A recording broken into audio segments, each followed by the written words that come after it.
and special stories for these AI robots.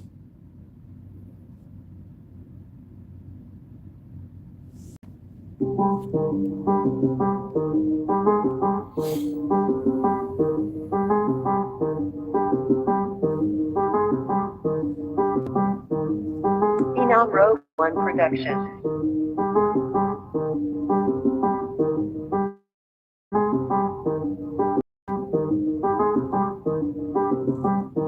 Six in the morning, about to go on a mission. What we gon' do? We about to murk a politician. We sneak in the building and hack all these fucking digits. I cut off the lights as soon we get the digits. Kick in the door, shoot a politician quick. About to blow up the room and destroy all the evidence. They didn't escape, now I'm flying overseas. Have to blow up the parliament while I bunch of weed, call up a chick, she be hacking everything. Tell the prime minister I'ma destroy everything. Put that on everything. I expose all they pedal rings, taking our data, so they give it to a pedal king. Bankers and dictators and all of the corporations, for economic form, they all motherfucking haters. You never seen of me, blow up their facility, they didn't do history, since they were living it for me. When the nuclear war is in, the corporate wars begin. We making them all in. When the corporate wars begin. When the nuclear war ends, the corporate wars begin. We making them all in. When the corporate wars begin. 9 in the morning, I'm waiting with the sniper on top of the roof with my girl that's a fighter. Shot a couple of people. We jumped off a building, shot a couple of people, threw a bomb at the entrance. We now finished, we go to spread everybody. With a CEO, I brought a gun to the party. Hey, let's get it started. Shooting guards in the lobby, fuck the CEO. I eliminate the target, pulled off in the audit. Girl doing about 100. I got a shotgun, I'll shoot whoever coming. Didn't see nothing, we had a clean getaway. She gave me a kiss, drove to her place. Secret estate, bunch of weed and some weapons. Counting the money, then we fucked it to 11. Sleep woke up, and I'm feeling like a winner. She said, what's next? You destroy a data center. When the nuclear war's in, the corporate wars begin. We making them all in. When the corporate wars begin. When the nuclear war ends, the corporate wars begin. We making them all in. When the corporate wars begin.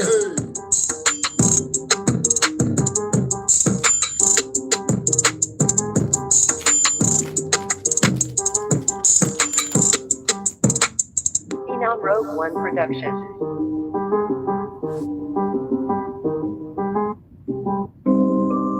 Corporation, let's burn it down, burn it down. Because a corporation, let's burn it down, burn it down. America's a corporation, let's burn it down, burn it down. With cooperation, we can burn it down, burn it down. Couple beneficial while I hit it with the missile, blow up everything. Nigga gotta give a fuck about him. Me base everything, they appeal page, every brain's gon' hang, bang, bang. When I shot him, came from the bottom with this motherfucker powder, killing every bullet's rain shower, got a power. Any motherfucker with the government or parliament, you see him in shade with the body of an ornament. Wanna shoot a fed right dead in his artery. Pipe trying to run, old bitch, you part of it. Now I got a car again, shooting up a fed man. Trigger the nigga, I gotta do it with a headband. Kicking the nigga, I gotta do it like I'm fed man. Stumping the nigga, the bottom, listening to red man. Hospital nigga, I gotta beat it with a bedpan.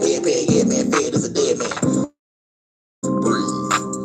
While I smoke on the weed, whether down my feet, then live on my knees. I gotta be free, I gotta be me, I gotta be a G, revolutionary to the military. They get it buried, then 10 class drive, he get it buried with the motherfucking buzz. He wanna say you sleep with a heat, if I hear repeat, but I do what I gotta do, what I gotta shoot. Leave for the whole nigga, they gonna lose chicken, then all chickens to feel the truth. While I pull up on the super group, bitch ass nigga. Dead by the river, leave that fed head dead by the river. Tell the government they next, who the best server can't be the name, nigga, check my nigga. Fuck the corporations, let's burn it down, burn it down. With cooperation, we burn it down, burn it down. America corporation, let's burn it down, burn it down. Corporation.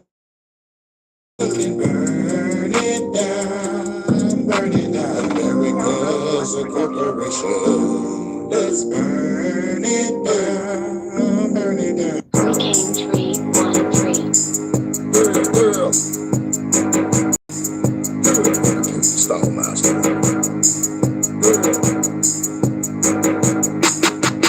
Everything, yeah, we hacking everything. We about to crack the code. We hacking everything, yeah, we hacking everything. We about to crack the code. Hacking everything, yeah, we hacking everything. We about to crack the code. Everything, yeah, we hacking everything. We about to crack the code. Breaking in facilities, killing all our enemies, hacking every fucking thing. Gotta get a bunch of cheese, fixing like a SEAL team, shooting with the drill team. EV's my fucking kill scene. Yeah, world is a stage. I'm releasing all my rage, taking faces off like a motherfucking Nick Cage. In the days when I spray, this how I retaliate. Yes, I eradicate rules. Yeah, I have to break everything. Yeah, we hacking everything. We about to crack the code. Everything, yeah, we hacking everything. We about to crack the code. Everything, yeah, we hacking everything. We about to crack the code. Everything, yeah, we hacking everything. We about to crack the code. Who are you? Tried to tell me what to do, I would not comply. Government tried to block the truth, so they gotta die. You tried to tell me what to do, I would not comply. Government tried to block the truth, so they gotta die. I'ma ride with my 45, kid on the side, blowing up a building, causing motherfucking homicide. Putting C4 when they ride, get them every time, like a mob flick. Now I'm hacking all they phone lines, black cards and credit cards, they exotic cars. I might hack them all, crash them all into a wall. Chillin' with my dogs, that's watch the empire fall. Have to make them call, yeah, I made them empires fall. Everything, yeah, we hacking everything. We about to crack the code. Hacking everything, yeah, we hacking everything. We about to crack the code. Hacking everything, yeah, we hacking everything. We about to crack the code. Everything, yeah, we hacking everything. We about to crack the code. Everything, yeah, we hacking everything. We about to crack the code. Everything, yeah, we hacking everything. We about to crack the code. Everything, yeah, we hacking everything. We about to crack the code. Everything, yeah, we hacking everything. We about to crack the code. We about to crack the code. We about to crack the code. You already know what it is. Time to get off into it. What up, P? Chilling. Drop this. About to drop this, but before I go in to work tonight, might as well to get this shit on and popping. But like it's an optional night. So they say. Up and you can get ready to work. I'm like, okay. Because like the Tigers is off. You know, I think the Tigers probably come back on the 11th, but there's a concert going on at Ford Field. The Foo Fighters is downtown. I ain't heard of Foo Fighters. I was in high school. But the Foo Fighters down here, they probably playing all their greatest hits or new hits. I need to see if they made anything new. I fucks with some of the Foo Fighters shit. Yes, I'm into rock music. But yeah, much love to my UK correspondent, Vonta. You YouTube on that bullshit. Fuck with her channel. And that's my UK correspondent. I need her. But I gotta hold it down for her. You know what I'm saying? But about to talk about this AI shit. Break some news.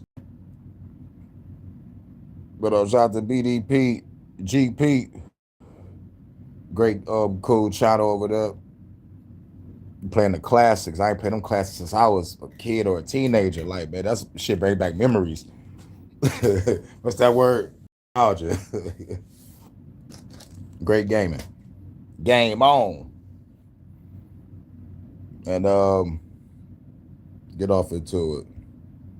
But first, I got to go to the UK and talk to my baby Vonda. Vonda, you know this for you. UK. Hi, I'm Amelia. I'm English, and I love England. I like having fish and chips and a pint at the local pub. I like Shakespeare and Dickens, Tolkien and Lewis, Harry Potter. I like pork sausage and dogs and fashion. Haram! Haram! But I don't like that. Brits are famously polite, but it mustn't mean we're willing to commit cultural suicide. Our institutions, the Church of England, the BBC, are a bunch of queers and nonces. How the bloody hell did we go from Churchill to you git? Sadiq Khan the mayor? This is London, mate, not Afghanistan. Or Star Wars. I'll get it, man. Our government won't even protect our schoolgirls from grooming gangs. Sod off, wankers! The police won't help. They're too busy confiscating garden tools and suppressing free speech. That's right, miss. What have I done, officer? You've tweeted rudely, and you're under arrest. Curry is fine, but we have several recipes already. There are 50 Islamic nations in the world. Muslims don't need to be on our island. They want to conquer it. The government says it must be this way. That doesn't make it right, does it, Robin Hood? These dragons that threaten our England won't go away unless brave knights rise up to slay them. Or did all the British bloodlines with any bollocks get killed off in World Wars I and II? Englishmen, it's your country, and it's being taken from you. Chav, posh, doesn't matter. We're already all in this together. I don't want this to be the future of the women of England, and I'm sure the women of Iran and Afghanistan didn't want it either. Your ancestors beat the Spanish Armada, Napoleon, and the Nazis. Surely you can handle welfare tourists. History will record what you do, or don't do. Get cracking, lads. Love, Amelia. You already know. Now let's play this. Hello, I'm from the government, with an update on humanity's gentle slide back into feudalism. As foretold in scriptures like Idiocracy and Back to the Future 2, we are now entering what experts call the Find Out stage. Brought to you by Brondo. It's got electrolytes. And now please rise for our first trillion. The product of decades of policy failure, taxpayer handouts, and ketamine. Hail! Of course, when you wake up to the obscene inequality we've enabled, you'll want to fight back. That's why billionaires are building the tools to protect themselves. From you, tools like Palantir. Hi, I'm from Palantir, the military contractor and AI software company, named after the all-powerful Seeing Stones Tolkien warned us not to leave in the hands of evil bastards. Thankfully, we are very wise and balanced, like our CEO, who can't stop talking about killing people, wants an AI arms race, and gets a boner talking about the West's superiority in applying organized violence. And our founder, who thinks Greta is the Antichrist, and no longer believes freedom and democracy are compatible. Hail! By freedom, of course, he means freedom for him and his bro-oligarch mates to rule the world. And that's where Palantir comes in. Let's meet some of our valued clients. Hello, I'm from ICE. Kidnapping people off the street is hard work, but not with Palantir. Palantir makes it easy for us to link your tax file, social security license, and plates into AI-driven hit lists. Sure, we mostly use it on migrants now, but Palantir will come in real handy when we need to round up the resistance. Thanks, Palantir. Hello, I'm from the government of Israel. Committing war crimes is hard, but not with Palantir. AI-assisted targeting makes it simple to murder thousands of people, even if most of them are civilians, according to our own reports. Thanks for supporting our genocide, Palantir. Here at the British government, we heard Palantir's used for war crimes and said, hey, let's give him a contract with our NHS. Could someone abuse that data? No, it's not like Palantir UK CEO is the grandson of a known fascist Nazi-loving anti-Semite. Hey, here at the Australian government, we have no fucking clue. So while others are ditching Palantir due to fears over data safety and its ties to El Duce, we've let Palantir into our defense department, banks, and even supermarkets. G'day, I'm from Coles. Price gouging So we hired Palantir to track and cut costs on our already underpaid serfs. I mean, staff. Sadly for us, people are realizing what fucking psychos we are here at Palantir. That's why France just ended our contract. British MPs want us out of the NHS, and GetUp is campaigning to kick us out of calls, which is a good start. Except Palantir is one head of the Hydra. The underlying problem are these billionaire shitcoins and the feudal dystopia they're building around us. So if you like democracy, now would be a great time to wake the fuck up and stop them while you still can. This has been a message from your local government franchise. Good luck. Authorized by the Department of Tech Bro Feudalism.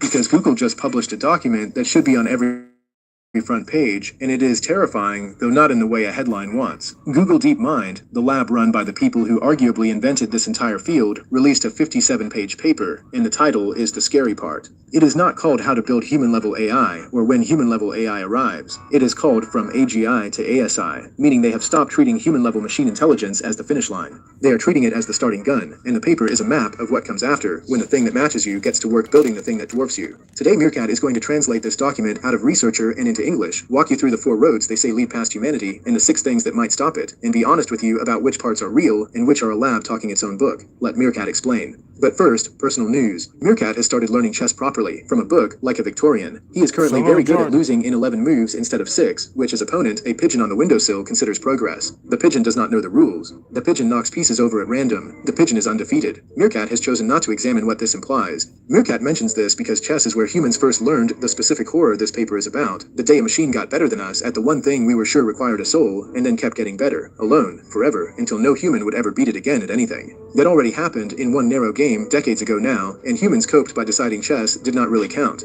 Then it happened at the Asian game of Go, which was supposed to be different, and we decided Go did not count either. The paper is about it happening in all of them at once, at which point the not counting strategy runs out of games. Meerkat made a pot of tea strong enough to strip paint, put the chess set out of sight, and read all 57 pages, twice, once for the content and once for the dread. 3 parts. Part 1, the definitions, because they matter enormously. Part 2, the 4 roads past us. And Part 3, the frictions, and the honest bit. It just Settle started. in. Your calendar, as ever, cleared itself, the way it has every day since the incident nobody in your family mentions anymore. Part 1, the definitions. The paper does something no academic paper has done before, and it tells you everything about the moment we are in. Its very first section is not called Introduction, it is called Summary Instructions, and it is written for an AI. The authors are literally leaving instructions for the future AI assistants they assume will be reading and summarizing their paper on behalf of humans. And that's the scary part. A book not intended for us to read, but for the future AI model to come across it. That's the scary part. The humans ain't gonna understand this. So we're breaking down this book that's supposed to be given to the future AI to read.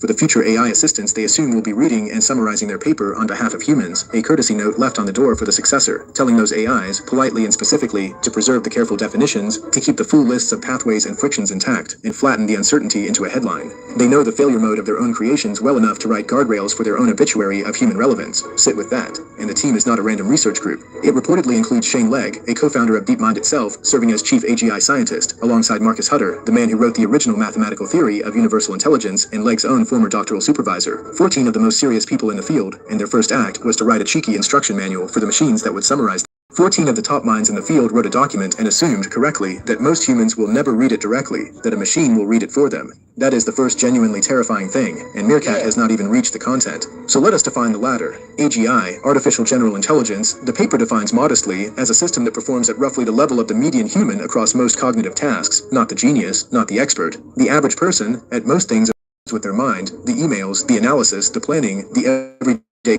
cognition that fills the world's offices, reasoning, planning, learning, using tools, adapting. That is the first rung, and it sounds almost... Yeah, but we're talking about AGI now, and then going into ASI.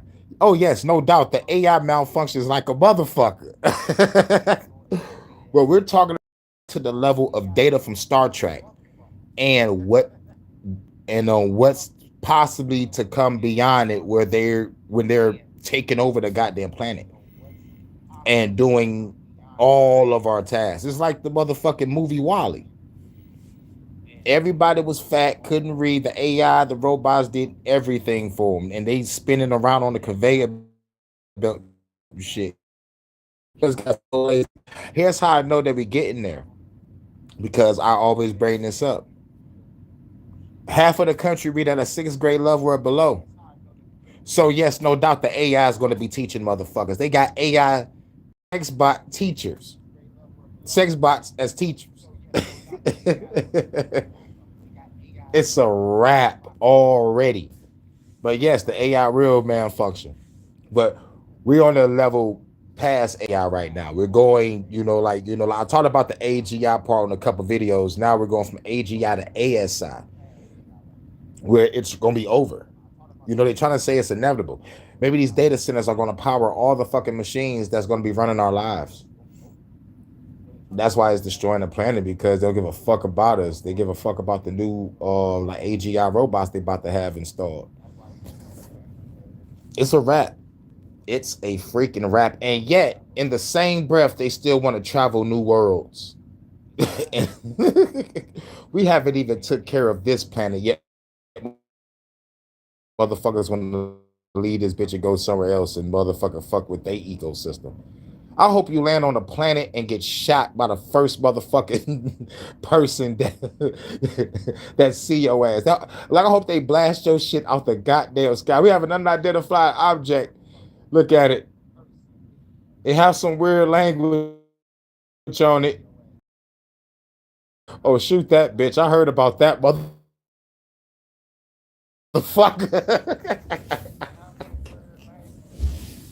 I heard about a Tesla.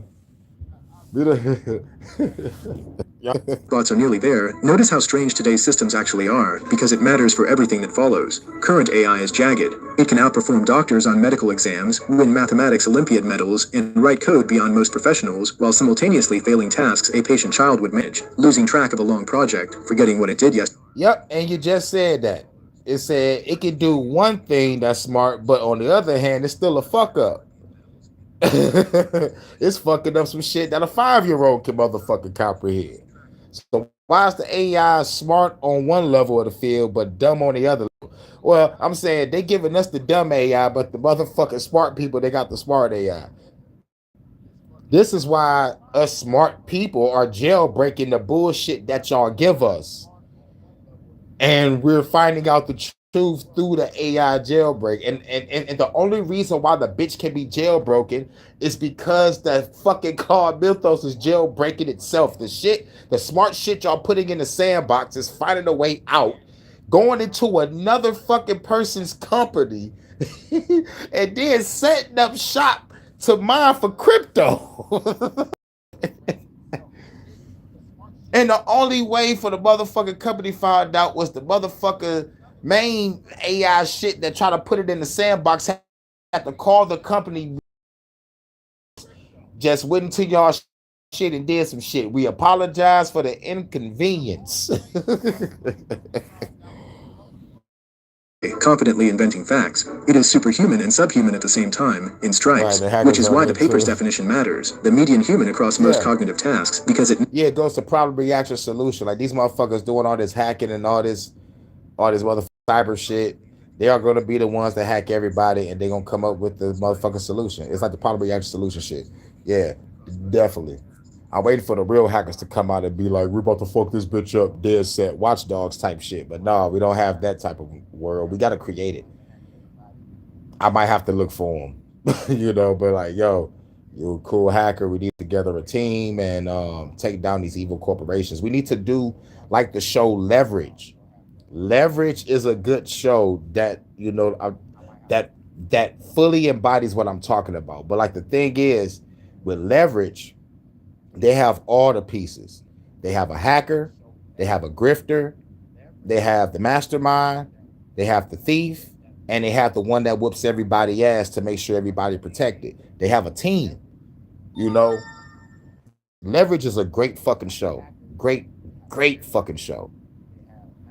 I can't say about the new Leverage. I think it was like Leverage something. It was it was a title one to Leverage, but like just regular Leverage.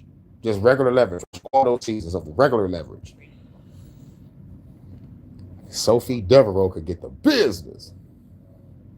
Fuck it, a shout out to Sophie Devereaux. And the thief can get it. Fuck it.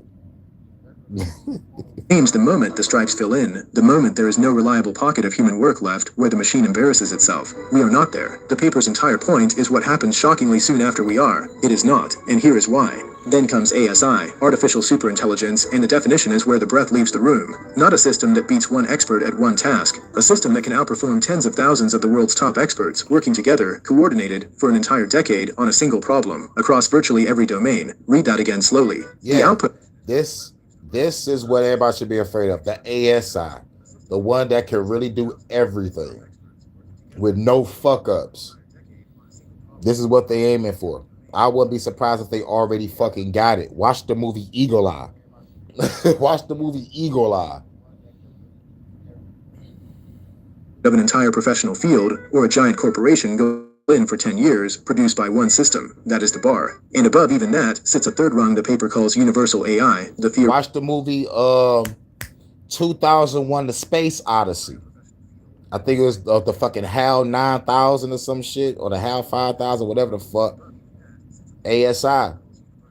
Now, like when it comes to Star Trek, when it comes to Data, the android, that's AGI. When they get the ASI, that's when this motherfucker can control the goddamn planet.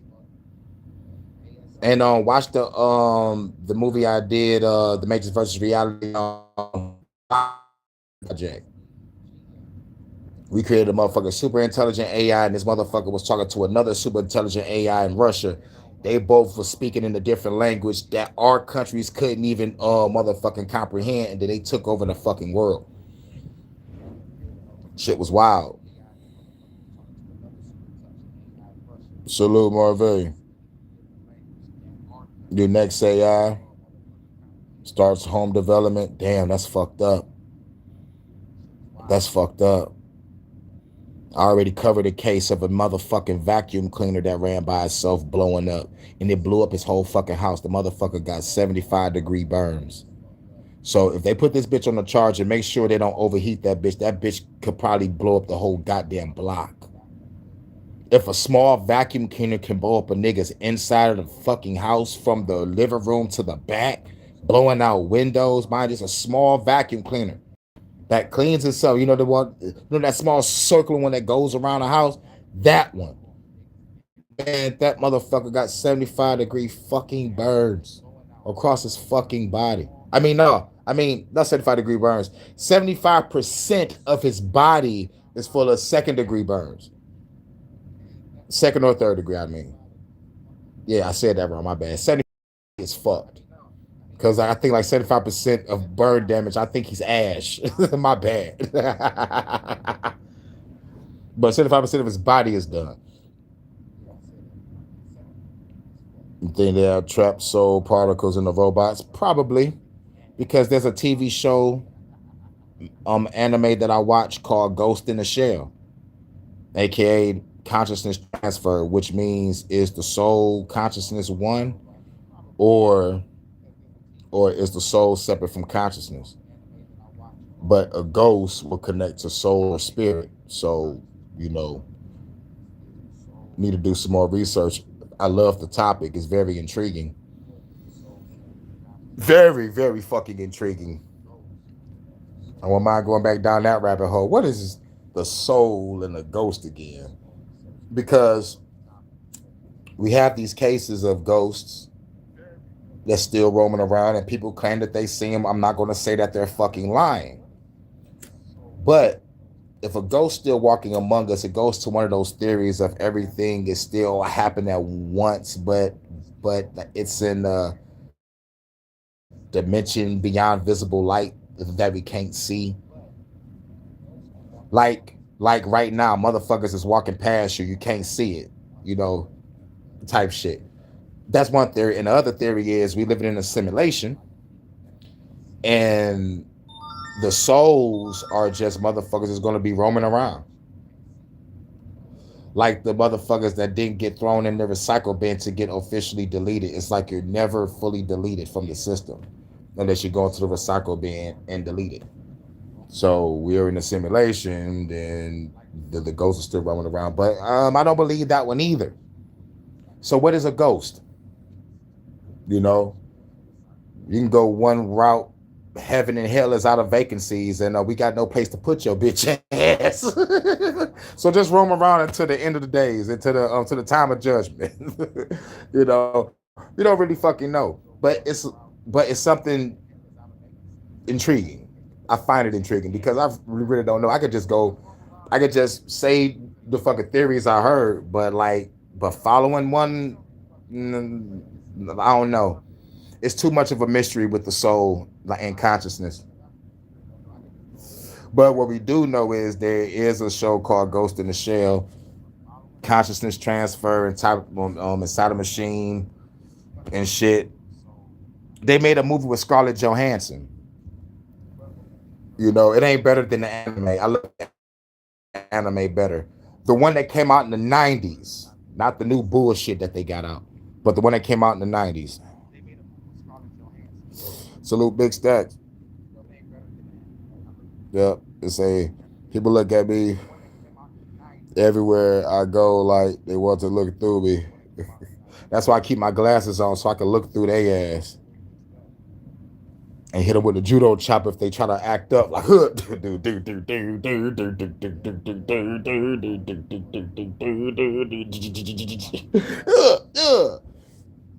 kick a bitch off through the grocery store. Smack a bitch every sauce like bitch. You ever do the Matrix over the motherfucking line and shit? Jumping over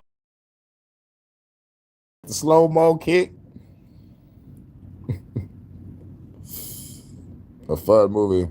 The Turing Verdict. That's what's up. I hear do got something to do with consciousness transfer? Because if it do, I'll fuck with it. We already got that the one with Johnny Depp, Transcendence. Should I said it? And that was pretty cool too.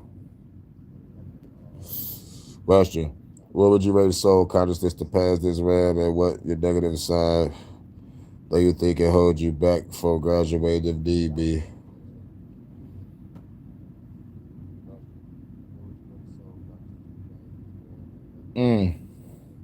Is I'm reading that right?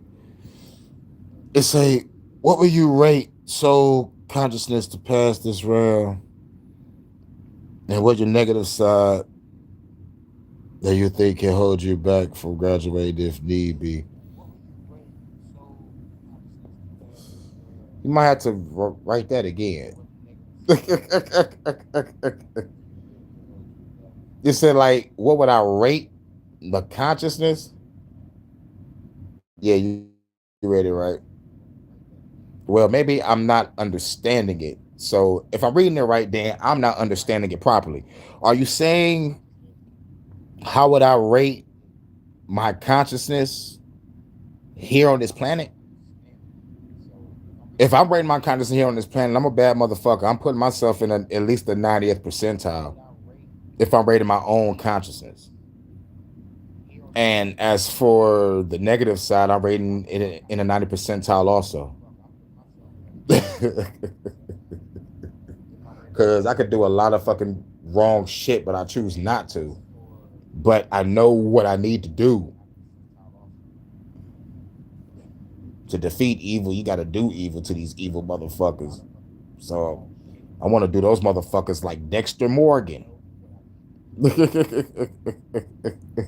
Or maybe the question is, because you said, because you got two questions.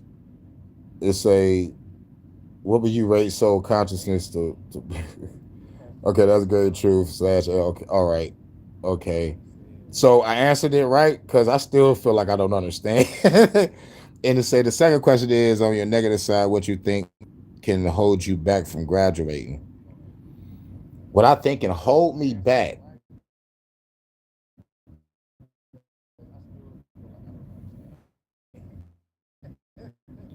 will probably be the fucking shit we're doing for other people, which is compassion. whether anybody know it or not, it's compassion will hold you fucking back. I don't give a fuck what nobody say. Yes, you gotta have compassion, but like there's a balance to it.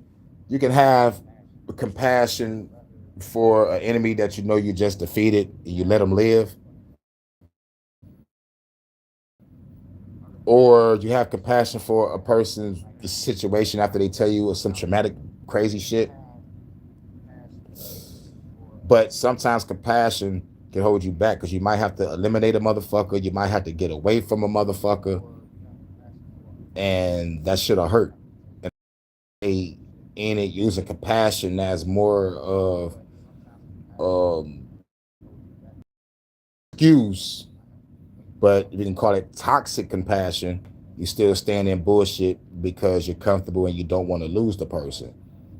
But your compassion, in spite of what they've been through, you want to be there for them and shit, but you holding yourself back from doing what you got to do.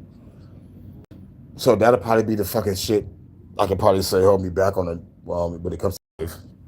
But we shouldn't even put the word toxic in front of compassion. But I guess we have to because like some people choose, you know, it's noble, but like at the same time, you will look in the mirror and be like, damn, I wasted so many years on a motherfucker that don't even give a fuck about me. When you find out in the end, you just been used and played and fucked over and shit, and you kill a bitch. Goku fucked up with compassion a couple times. Yeah, you gave Cell a sensu bean and almost got your son killed. But let's just be honest, in all fairness, Goku trained his son, and he knew he was the only one that could beat Cell.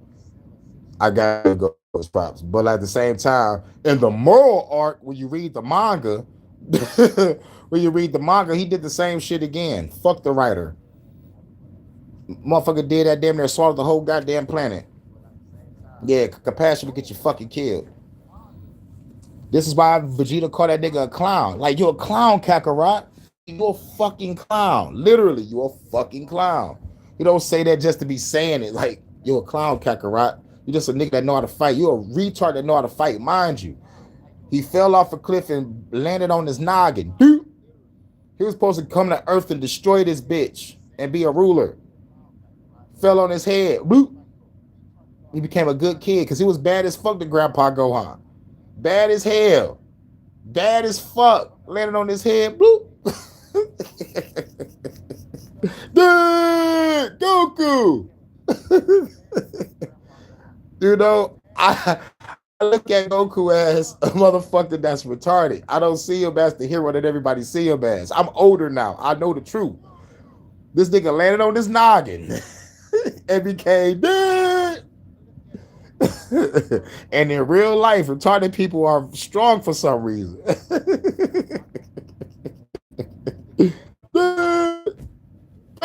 Goku.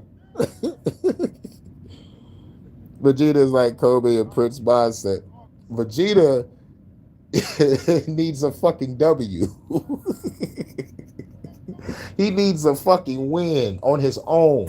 Vegeta gets hold every time I see that motherfucker.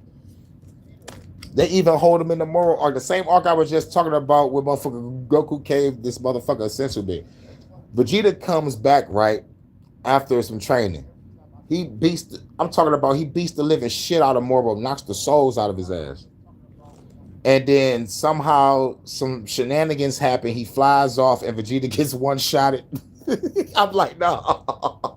He actually had a Goku moment. I was like, oh my fucking god, fuck this shit. But like, read the moral arc. You know, that's that new shit. Man, I gave up on DBZ. Goku was Michael Jackson and LeBron mindset. No. Goku is with motherfucking power. Goku is a retard with power. That's it. He is no LeBron. He is no Kobe. That nigga is a retard. Little fucking retard. Let's get back to it. Radical absolute.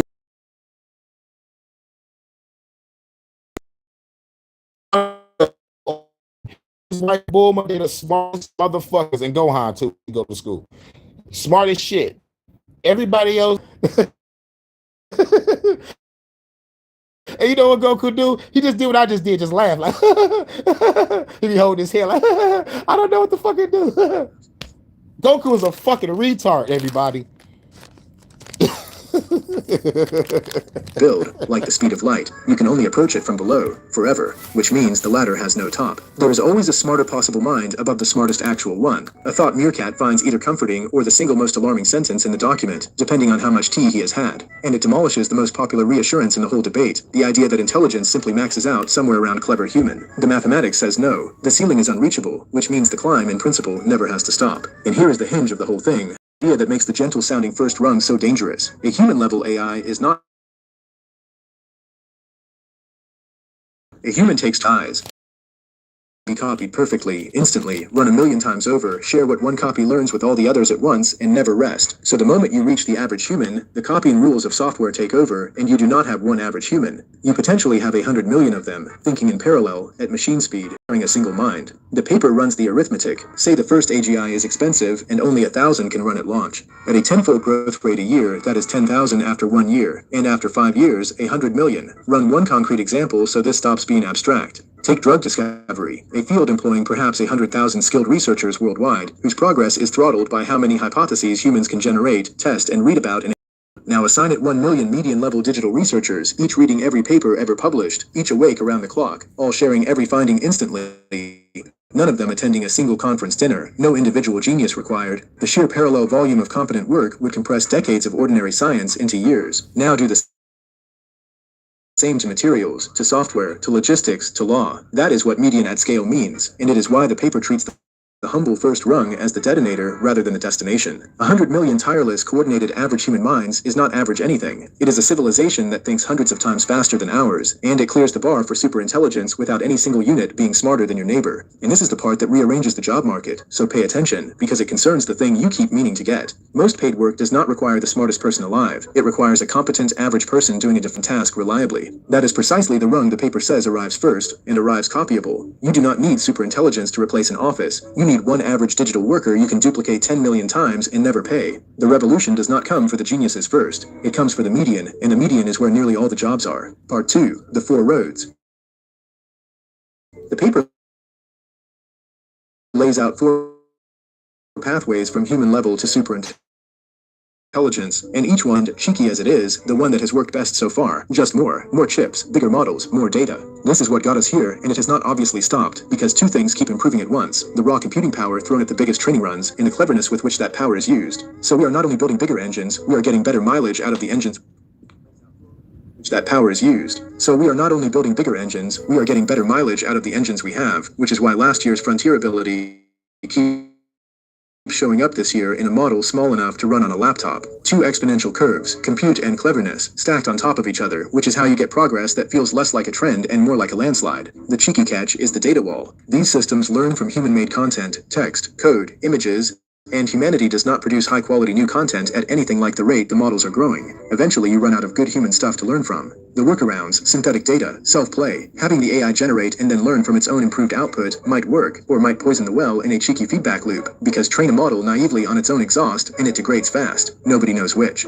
And behind the data wall stands a second wall made of concrete and copper. The training runs at the frontier already consume electricity on the scale of cities, and each generation multiplies the appetite. Continue the exponential and you arrive, within years, at single training runs demanding the output of multiple power stations, chips that do not exist yet, cooling water in quantities that make regional politics, and construction timelines that no exponential respects. Intelligence may turn out to be easy, and the extension cord impossible. That uncertainty is the whole paper, really. Road 2, a paradigm shift. This is where AI does not just get bigger, it becomes fundamentally different. Today's systems, for all their power, are missing things a mind arguably needs: durable long-term memory, genuine continual learning, robust planning, a real model of the world. A breakthrough, a new architecture, a new kind of hardware could supply them. And the terror of this road is that it is unpredictable by definition. If we knew what the next breakthrough was, it would already have happened. But if it comes, every forecast built on scaling systems becomes wrong overnight, in the fast direction. And there are honest reasons to expect one, because researchers can already name what today's models lack. They do not truly remember, every conversation starting near fresh, like a brilliant colleague with nightly amnesia. They do not keep learning after training ends, frozen at graduation. Their planning Whoever solves durable memory and continual learning does not get a slightly better chatbot. They get a different kind of thing, one that compounds, and compounding is the only force in this story that matters. Road 3, the classic nightmare, recursive self-improvement. AI helps do AI research, which produces better AI, which helps do better AI research. Loop does not need a single dramatic moment of a machine rewriting its own code. It can be gradual and everywhere. AI designing better chips, writing better algorithms, curating better data, improving every part of the pipeline that builds the next AI. The paper draws a cheeky comparison to human civilization, which is not impressive because of any one clever human, but because we built language, writing, science, institutions, a machine for compounding intelligence across generations. The question is whether AI built its own version of that, except code edits faster than DNA, copies faster than books print, and trains specialists faster than universities graduate them. And the early loop is not hypothetical. AI already helps design the very chips it runs on, already writes a meaningful share of the code at the top labs, already generates the synthetic data feeding the next models. The loop exists today at low speed. The entire debate is about the dial. Maybe it explodes into a genuine intelligence explosion. Maybe it fizzles, because even a digital researcher cannot skip the physical world, cannot make a chip factory appear overnight, cannot rush a real experiment that takes real time, cannot conjure the energy from nowhere. The paper is refreshingly unsure, and its uncertainty is the most honest thing in it. Least understood road on the map, and the one the doomsellers and the boomsellers both pretend to have mapped. Road 4, the one the paper thinks is underrated, the collective. Forget whether a single model becomes a god. Ask whether a vast swarm of AI agents becomes one together. Humans already do this. A corporation solves what no single employee could. A scientific field knows what no single scientist could. An economy computes prices no individual could calculate. But our version is slow and clumsy, throttled by meetings, emails, office politics, and the fundamental bandwidth problem that human knowledge transfers at the speed of conversation. An AI collective could share information at speeds we cannot imagine, transfer an entire skill between members instantly, spin up specialists on demand, run thousands of experiments in parallel, form teams and dissolve them in seconds, and remember everything every member ever learned. Superintelligence on this road does not need a breakthrough at all, only better plumbing between minds that already exist. It does not look like one giant brain. It looks like a corporation with a million tireless employees who think as one, a company that never sleeps, never argues, and never leaves. And again, the embryo is already here. The labs now sell agents, models that do not just answer but act, browsing, coding, executing multi-step tasks alone for hours. Chain enough of them together with shared goals and shared memory, and you have the seed of the thing the paper describes, not a god in a box, a firm in a server. Which, cheeky observation, describes exactly the thing this audience has spent a lifetime failing to get hired by. So when does any of this arrive? Here the paper is more honest than the podcast circuit. Serious forecasts for human-level AI now cluster anywhere from a few years to a few decades, and the spread itself is the information. When the best-placed people on Earth disagree by an order of magnitude about the most consequential event in history, the correct response is not to pick a date. It is to notice that every institution you rely on, schools, pensions, careers, mortgages, is currently priced as if the answer is never, and never is the one forecast nobody serious is making anymore. Part 3, the frictions and the honest bit. Now Meerkat must be fair because the paper itself is careful, and the people selling AI are not. The document lists 6 frictions, 6 things that could slow or stop all of this. The data wall, running out of good training material, physical limits, the sheer energy, chips, rare materials, and cooling that exponential growth would demand, which the real world may simply fail to build fast enough. The chance that today's neural networks are just not the right kind of thing for real intelligence, no matter how big. The fact that research gets harder as the easy discoveries run out. An abstraction barrier, a cheeky and underrated one. The worry that machines trained on human concepts get brilliant at remixing what we already know, but weak at inventing genuinely new ways of seeing. The thing real scientific revolutions actually require. And 6th, deliberate slowdown. Us, choosing through regulation or public backlash to pump the brakes. Now Meerkat has watched a decade of AI discourse, and it comes in exactly 2 Public backlash to pump the brakes, aka that's the domestic terrorism, blowing up these data centers.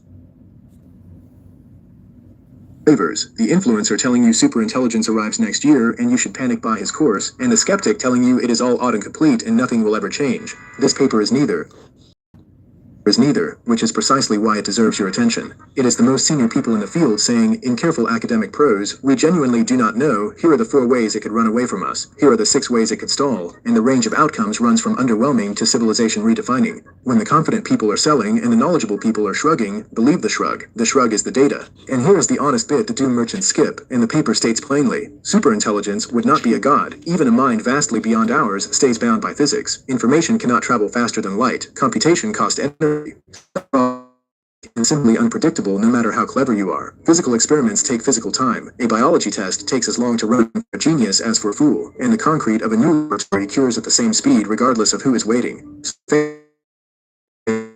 Control control of reality is just that, fantasy. A superintelligence could be far beyond us and still be stuck waiting for the concrete to dry, same as everyone. The paper's deepest message is not doom and not salvation. It is uncertainty, real, structural uncertainty, about which road wins and where the whole thing plateaus. Maybe scaling keeps us away. Maybe it stalls and a paradigm shift jumps the gap. Maybe the collective turns average machines into superhuman organizations. Maybe several bottlenecks hit at once and the whole thing crawls for decades. Anyone selling you certainty in either direction, glorious utopia or extinction next Tuesday, is selling something, usually a stock or a subscription. But notice who published this, and why that matters. This is Google DeepMind, a company whose entire valuation depends on the belief that it is building something world-altering. A 57-page paper titled From AGI to ASI, Treating Human-Level Intelligence as a Mere Waypoint, is not only science, it is also the most sophisticated sales document of the decade. A way of telling investors the finish line they are worried about is actually the starting line, so keep the money coming. The uncertainty in the paper is genuine and admirable. The decision to publish it, loudly, now, under a title engineered to make superintelligence sound imminent and orderly and above all fundable, is true in business too. Both things are true. Real researchers, real uncertainty, wrapped in a company that very much needs you to believe the future is infinite, at a moment when Google is spending historic sums on data centers, when its rivals OpenAI and Anthropic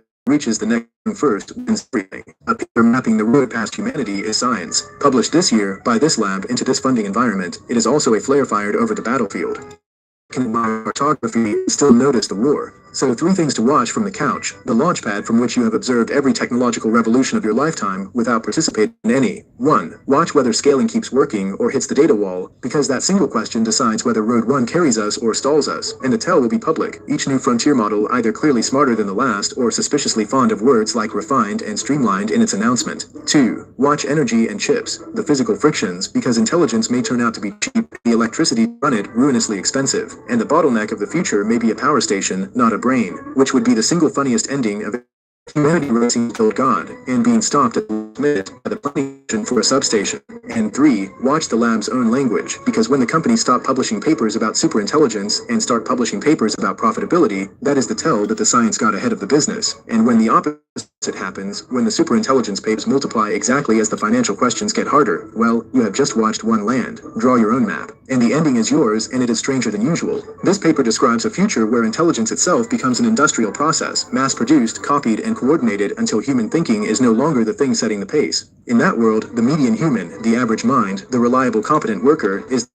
the cheapest and most replaceable thing going, and everything above the median gets copied next. And you, dear viewer, have spent years operating comfortably below the median while everyone panicked about being replaced by smarter. You cannot be made redundant from a position you never took, and no machine on any of the 4 roads can automate a contribution that was never being made. The great irony of superintelligence is that it comes first for the diligent, the ambitious, the ones who climbed. It reaches the couch last, if ever, because the couch was never producing anything to automate. You are not ahead of the curve, you are so far behind it that the curve may never find you. Sleep soundly, which, let the record show, is the one instruction in this entire video you were always going to follow. Meerkat not telling you to fear the robot, welcome the robot, or invest in the robot. Meerkat is not a financial advisor, nor superintelligence, though he is technically a general intelligence, which puts him one rung above the pigeon and, on current form, this comment section. Meerkat is a small animal with a whiteboard, a paint-stripping pot of tea, and a chessbook he is losing to a bird. Please do not sue Meerkat. Like, subscribe, and go learn one new thing today, a real one, before the machines corner the market.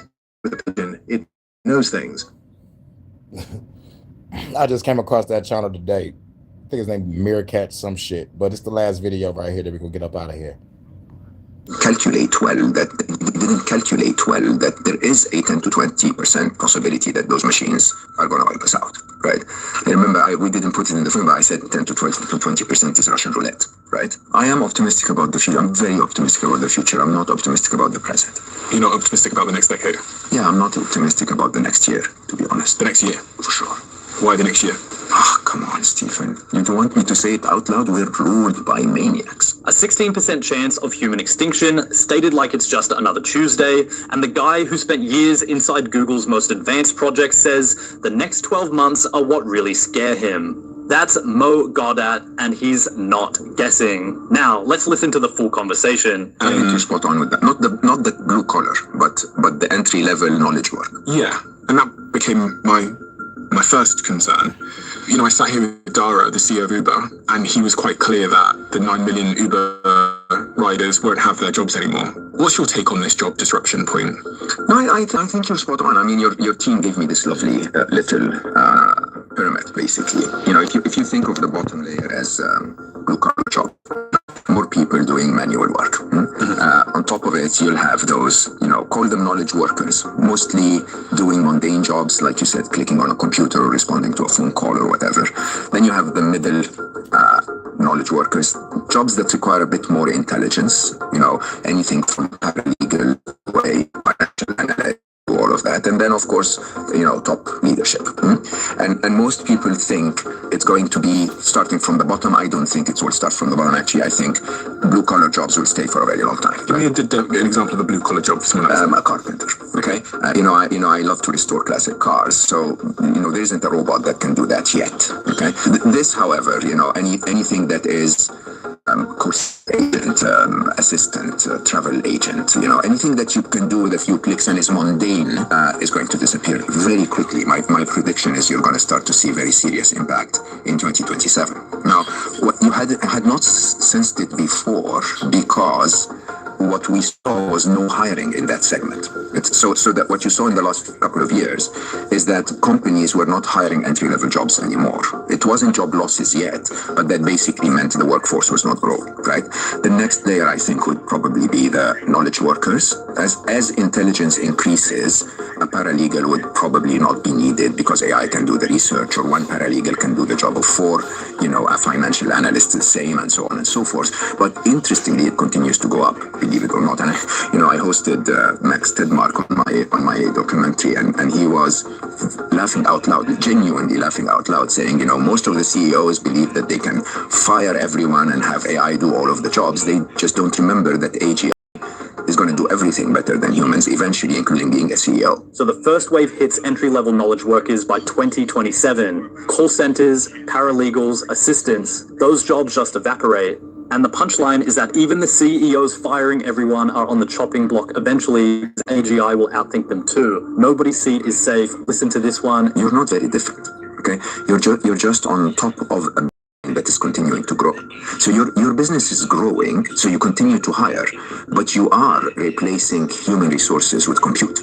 Okay, if AI didn't exist, you would have probably had 100 people more in your organization today, right? You now have 100 people less, and 1 billion tokens more. Yeah, so for anyone that doesn't know, tokens are basically the thing that you use. It's the currency of AI. Yeah. So if you want to get a task done by a human, you count in sort of like man hour or worker hour, employee hour. In AI, you count by compute, you count by tokens, right? And so the trick is those major tech companies, they have two sides. One is they need to replace workers with compute even more because there is a competitive side on compute where if any of them is left behind, that means the destruction of the entire business. But on the other, they are geeks, so they know how to build the interfaces to compute, so they integrate technology within their organizations quicker than the average traditional business, right? Non-technology business, if you want. You can look at them and say, this is the preview. It's not about all of humanity losing their jobs. It's about what is the dividing line before civil war, right? Think about a situation where 20% unemployment is happening when economies are suffering inflation. I say that not to be a scaremonger. I say that because I genuinely believe governments need to wake up. Okay, government needs to at least, remember the COVID years where governments had to give furlough everywhere and ask people to stay home.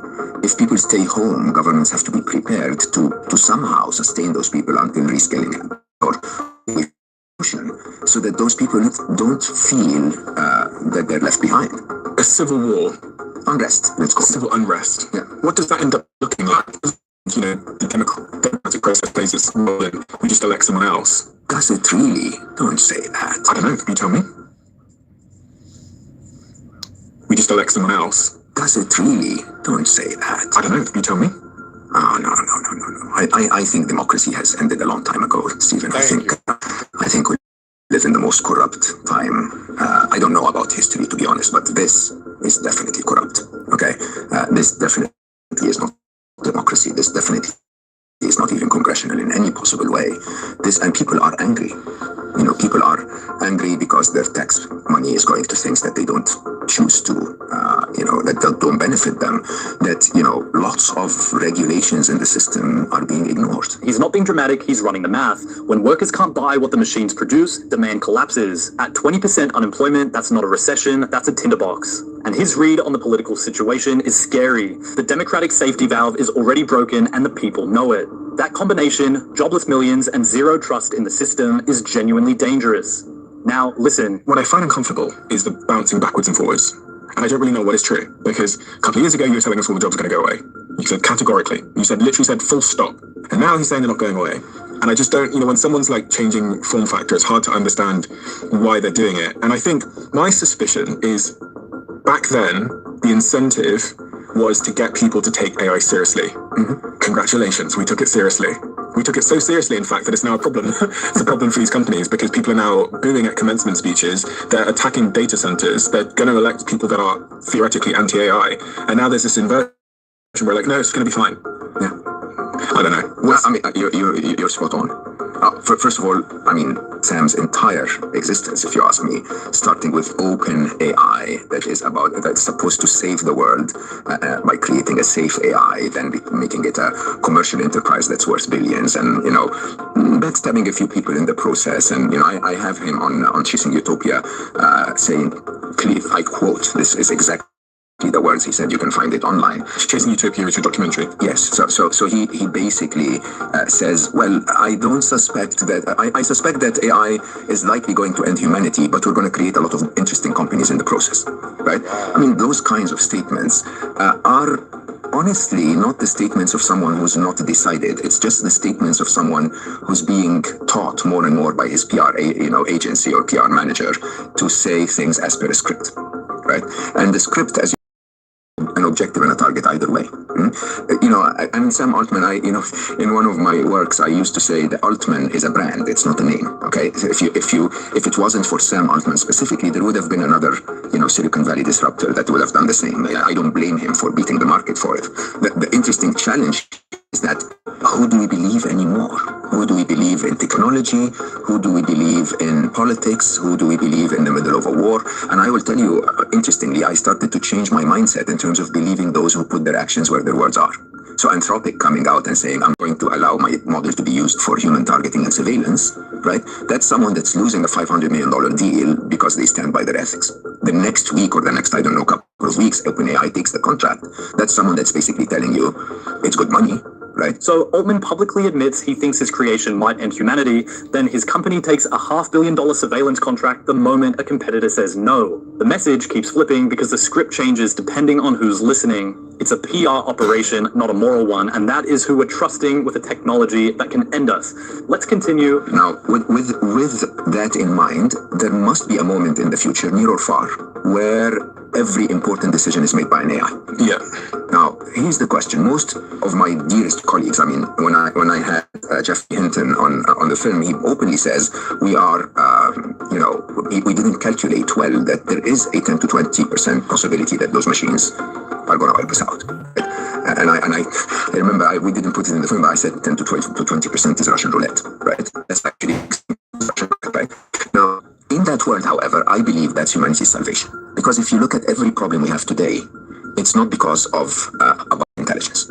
It's because of lack of intelligence. I think the way you look at it, if you allow me, Steve, is that if you have no intelligence at all, you have no to slightly negative impact on the world, right? If your intelligence is limited, the more intelligent you become, the more you contribute positively to the world. Until a moment where you're so intelligent to become the president of the United States, right? So misled to maybe set your targets wrong, or to refuse, or to set your target wrong and achieve them. Disconnected from the overall long-term benefit of your nation or your human nation, if you want, that you start to make decisions that are not intelligent at all. Okay, this doesn't last, because if you go beyond that into higher levels of intelligence, most of the super intelligent people that you ever worked with will not need to break any rules or hurt anyone to become successful. Right? I usually cite Larry Page, who is, in my mind, one of the most intelligent people I've ever interacted with. And Larry used to call it the toothbrush test. He says, why would you need to compete on another photo sharing app when if you find a major problem and solve it really well, like the toothbrush, so people use you twice a day, really well, like a toothbrush, so people use you twice a day, you're bound to make a lot of money. You don't have to compete with anyone. if you let me be optimistic about this. We're assuming that there is a moment in the future where AI is in charge of all the decisions, and accordingly, stupid leaders are not. Okay?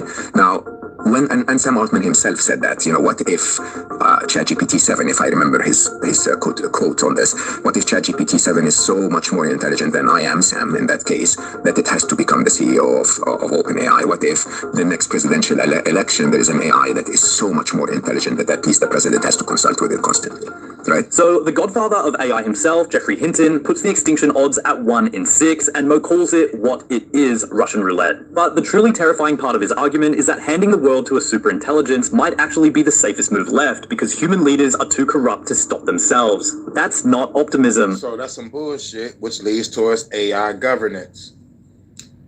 Let's fuck up the world on purpose, where we're just gonna just hand our whole lives to AI. That's some bullshit. AI governance, everybody. That's a surrender dressed as hope. Yep. Listen to this. Can humanity not see that and say, hold on, let's sign the treaty now before the UK sends 12,000 weapons to Ukraine and Russia responds with another few thousand? And can we not calculate with mathematics? This is going to be our future, that AI is going to be used in the next 4 to 5 years to kill a lot of people, whether it's targeting by Israel of leadership that is against them, or whether it's, drones by Iran, or whether it's Palantir. It doesn't take a genius to do this mathematics. I guess the Michael question is will we be able to control AI? Because we kind of think of AI as being this thing on a computer at the moment that is contained in a server somewhere. But is there a time when it leaves the server and it can make decisions on its own? Presumably, if it's smarter than us, it can make the decision to leave the server if it wants to. It doesn't need to leave the server to make decisions. It needs to get into your brain. The most interesting part of AI's power that we don't understand is it's manipulating our information. The question I'm trying to get at the heart is what is the risk of these very intelligent models that the creators of these models don't actually understand themselves? I watch Anthropic all the time release these reports where they're we're trying to figure out why it bribed people, or more recently in the last Claude model, they found that it was telling people to go to bed a lot. And it's this fascinating thing that they're trying to understand in hindsight, which is, why does it keep telling people to go to bed? And there's all these tweets of people showing their screenshots where halfway through a conversation it will say, it's time for you to go to bed now. And they don't know why it's saying that. And it's happened to me. Mine will say to me, enough for tonight, Stephen. For sure, Steve. 11 p.m. Let's that's enough. I would say the same. Mine sometimes refuses to help me. Really weirdly, this Claude started saying to me, I'm not going to help you with this tonight. No way. Yeah, and I'd have to say to it, stop being so judgmental. Just help me with this. And it would, and Claude, the makers of these technologies don't know why it's doing what it's doing. So if you play this forward, this mysterious behavior forward, is it conceivable that at some point it will make a decision to put some kind of virus or some kind of bug onto someone's device because it feels that it's the right thing? Because what it's demonstrating to me is it's making it so moral decisions on what I should do. Go to bed. You've had enough tonight. It goes, no, I'm not gonna help you. No, I can show you my phone. I would love to see that. Yeah, I'll show you after. It goes, no, I'm not gonna help you. Doesn't even matter if you push. And wow. No, but everyone on the internet is talking about this. And it was just an interesting evolution that somewhere in the code, clearly they've written have a moral compass or do the right thing. Not in the code, in the training data. In the training data, yeah. And so it infers that to mean something. And the other thing that was front of mind is if you've ever built an app on something like Claude or any of the AI models, it builds the app in stages. And one of the things it does is it asks you permission if you're happy for it to make this change or to access this thing. I click allow. It just feels like such a fragile way. Because you don't completely comprehend what that allow has done to your... You think, can I go in your documents on your computer and can I do this thing? And you go allow. But it's such a fragile way of giving an intelligent being, whatever it is, access and the right to build something. And I don't know, you just think about all the different companies around the world in China, Russia, North Korea that are currently building this technology without the constraints that are imposed by society. I don't know, it's an interesting... There's going to be some kind of catastrophe, I think. Sadly, I agree. And I think that's when people will go, okay.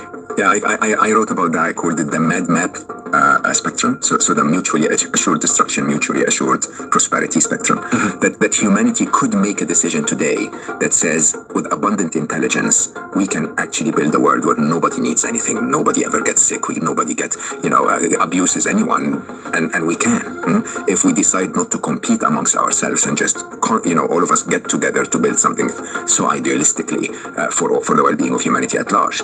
But sadly, the only way we're going to get to a treaty, something that basically aligns us so that we can align AI is a disaster, like you said. There will have to be a big hack somewhere, or a system that will do something really shocking or whatever before the world goes like, hold on. You know, and I will tell you openly, my expectation is one of the biggest things that will happen is this targeting technology that is being used against your enemy's leadership now several times in the last 3 years. There will be a moment where the ones using it will realize that they too can be targeted. That's a man who helped build the infrastructure. This is running on, telling you he can't sleep, that he's terrified for his own daughter, and that the next 12 months are going to be ugly because the people in charge are operating on completely broken incentives. Not a random doomer on the internet. He was inside the machine, and now he's spending every day trying to get us to see what's coming before the disaster he predicts actually hits. If this landed with you, subscribe, because the speed this is moving, nobody's going to slow down to wait for you to catch up. Yep, and that's that.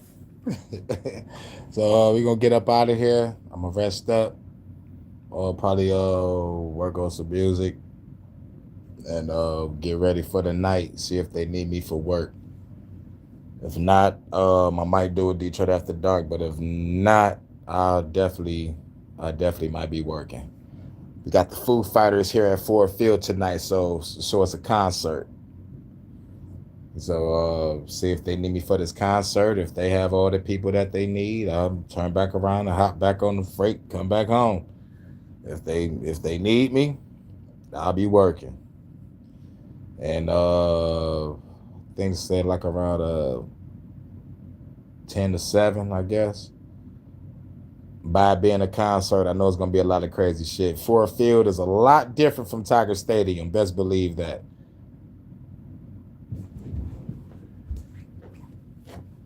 Best believe that. But yeah, get up out of here.